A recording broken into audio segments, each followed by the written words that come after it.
What's up, interweb? RhyQuinn here, and welcome back to another Meet the Coach interview for the GBA D-League Season 2. And today I am joined by the coach of the Seattle Staraptors, GearHart. Yes, hello. Howdy. Yes, welcome back to the top. That's what I like to say, because that's how we roll. Welcome back to the top. Something like that. Are you hoping to say that by the end of the D-League? That you are at the top? I mean, that's not why I made that my intro. It's just a nice coincidence, is it? Something like that. It's more like the top of the food chain, apex predator, that thing. Nice. That was an old nickname, or old username I used to use. Before Oh, I really? realized it was super common. So. Yeah, I mean, Randy Orton. Anyway, so, first things first, basic question. How long have you, GearHart, been playing Pokemon? Well, I didn't really get my own game itself until about 2004, January, I believe. But I've been playing Pokemon at least since 2001 because my friend, or no, 2000, something like that. Because my friends would have Pokemon and they'd just let me play one of their old copies while they played like Crystal and stuff. But my first game was Pokemon Silver, even though that's after Ruby and Sapphire was released. I was like, nah, let's get this one instead. Let's just get Silver. And it was pretty cool. Too bad it died last year. So No way. it lasted all the way until it lasted over a decade, and then it finally died. That's amazing. I mean, I still have my fully functioning Pokemon Red that was owned by my two older brothers and then me, which is pretty impressive. So your Pokemon Red file hasn't been destroyed yet? Nope. Fully functioning, and it's fantastic. I hope you get that reference because it says the file data has been destroyed when it messes up. It does. But anyway, Don't mean to ramble. so you've been playing Pokemon for obviously a long time, but how long have you been competitive battling in Pokemon? So I hope I don't get too rambly about this. Oh, here we go. Well, no, what I was gonna say is I didn't get into the Smogon tiers until about 6th Gen, of course, but I was still competitively battling in Black and White. Shout out to Braviary and Haxorus, because those are the two things I used a lot in Gen 5, because I would just destroy souls. But when I started originally battling, that was with just my friend back in Gen 4 with Diamond and Pearl. But the thing is, we just use Action Replay and then I think I got a little bit carried away with it because for some reason I just kept putting Dark Void on everything because there was a Action Replay code to change TM17, which is Protect, because every Pokemon could learn it. So, and then you could teach it any move, and then I would just do that, and I got too carried away and put Dark Void on everything. So my friend got really mad at that and put Dark Void on an Entei. So. Oh, wow. Yeah, That's impressive. But the thing is, we'd go on to what? You know how Battle Revolution had where you could like a battle arena using the DSs? Yeah, you could. That's how we would connect. It looked pretty cool because, of course, well, I mean, now you have that same atmosphere in the 3DS in Generation 6. Yeah. Because you remember how that looked. So. So having that in the 3DS is actually pretty cool. Yeah, that's basically what I've done competitively. Yeah. So then from that you said you've been competitive battling, I guess since 5th Gen, but Smogon stuff since 6th. How much experience do you have in doing a league format? Do you have any experience doing that? Yes, I do, because, let's start at the Primal Battle League. Well, actually, no. Let's start at the GBA D-League, Season 1, because I was actually in... Well, I mean, you were in there, too. I wasn't there, too. You're not wrong. Yeah, we don't need to go back to that, though, because you don't want to be reminded of that. What happened was that... Nope.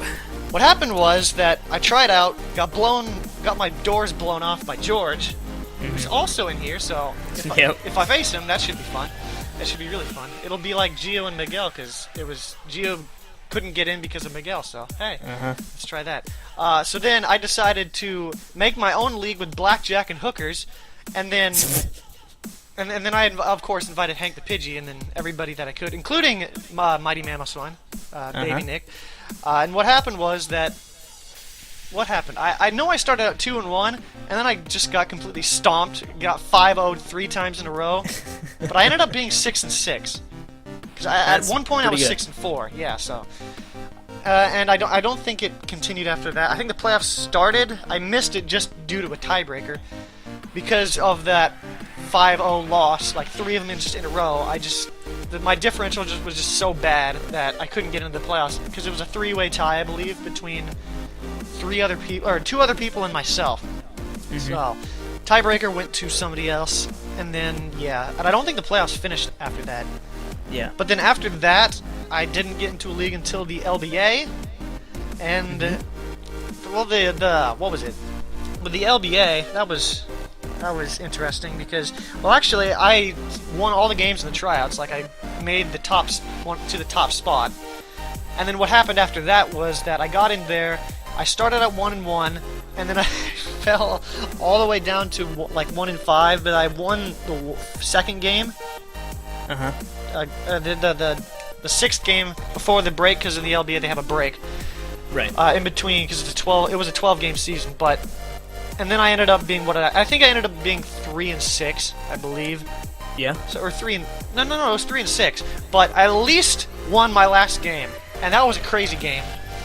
That was probably one of my best battles of this year.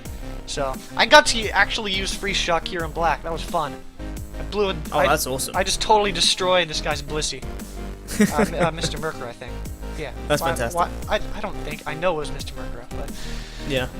So that was awesome. But I hope to ride the momentum to the GBA D League, though. Exactly. Hope so. Always good to end on a high. But we've spoken about league format, etc. But between you and me, we've had a good few battles, have we not? Yeah, we have had. They've all been 3 battles? Yes, I believe, and they've all been won by hacks. Yep.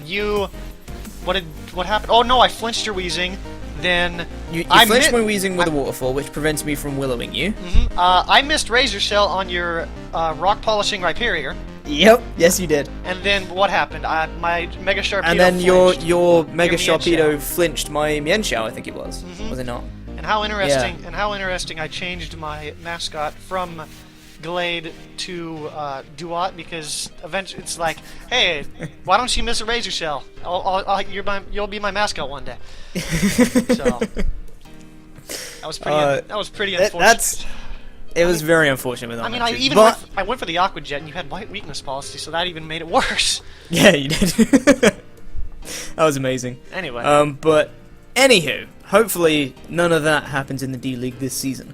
But you've mentioned about having, free shot Kira in black and all that stuff. But obviously in the GBA you have the tier format, the tier drafts. So are you comfortable having some of the lower tier stuff? Do you play like lower tiers on Showdown, for example? I play most of the tiers. Because, let's see, in one of my boxes I have a team for every tier except anything goes, Ubers, and PU. So that's every tier and then an OU mixed team. So it's an interesting thing.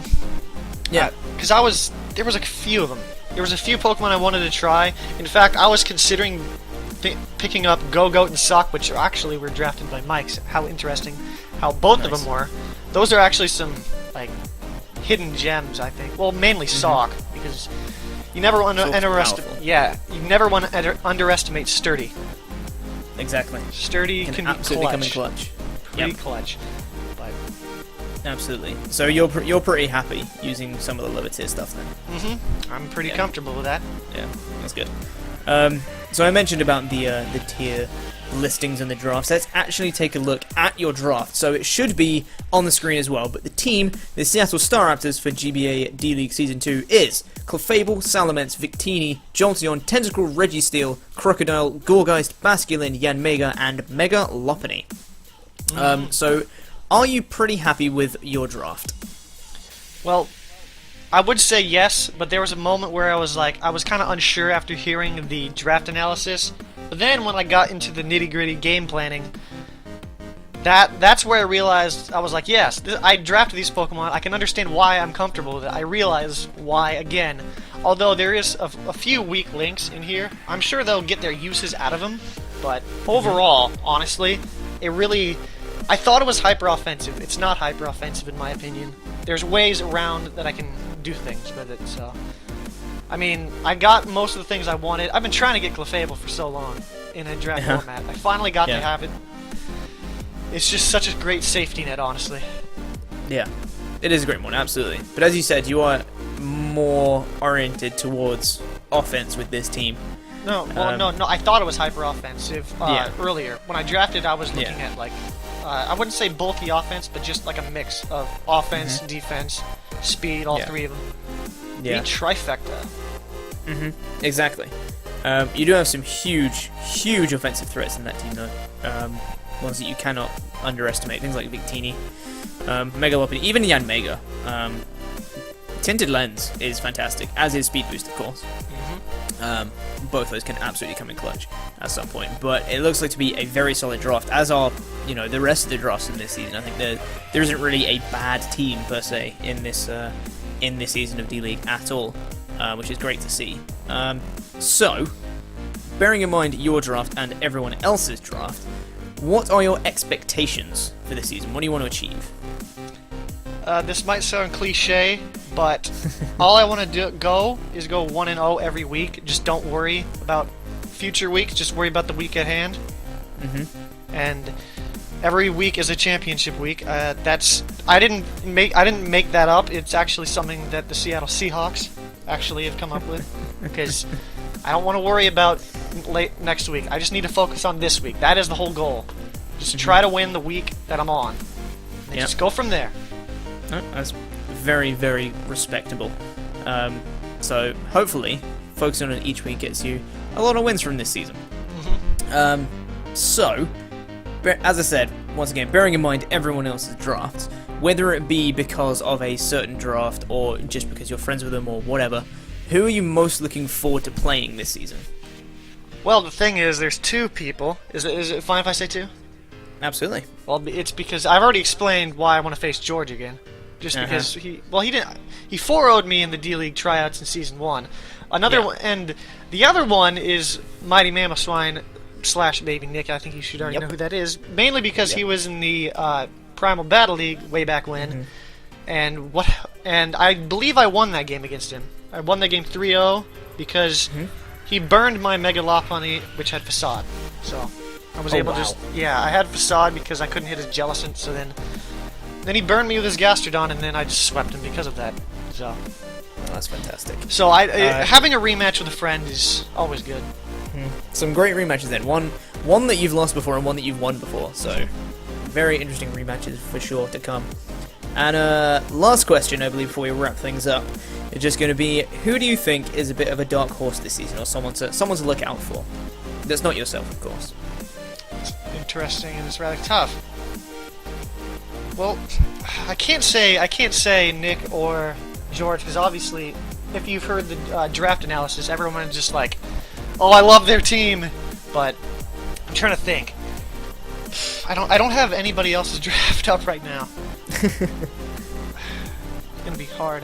I don't really know who's getting underestimated per se, because I'm trying to think of not the easy outs, but I'm trying to think. Because hearing the draft analysis, you hear a lot of people just like saying how Nick, George, and even I don't know how to pronounce his name. Is it Makati or? Yeah. Okay, Makati. I did because I mispronounced it in my draft in my GBA announcement video way back when. But they like theirs. But then you have the other 4 teams. I'm trying to think who would be a good. One of the things is Hardy's team, obviously minus Butterfree, is you cannot sleep on them. No, absolutely not. Of course not. Weavile was the offensive Pokemon of the season in Season 4, and then you have Mega Medicham, which hits like a semi-truck at a wall, and then you have... Nidoking is just like a Swiss Army knife. It's hard. As well as, I think... What was it? I think... I forgot what I was going to say. So I know Mike isn't... His draft is pretty good. Because I told you he had Sock, so... Yeah, you never want to overlook stuff. That's the thing. That's the one thing. You never want to overlook anybody. No game is an easy out. That's what I'm trying to say, so... Absolutely. Somehow I wandered off topic, but... No, I absolutely agree with that. Even when you say there's dark horses and things, I don't think anyone is particularly being underestimated per se right now. Even if anybody had they have the worst draft, you don't want to go in and saying, yeah, this is going to be an easy win, because no game's an easy win. Exactly. Yep, absolutely. But with that said, I think that's going to wrap everything up. So thank you very much, GearHart, for taking the time to do this interview. Very much appreciated. You're welcome. No problem. Links, of course, will be in the description for GearHart and for GBA info and all that stuff, so please go do click them. And thank you very much for watching another interview, and we'll see you guys in another one real soon. Toodaloo. I will catch you back at the time.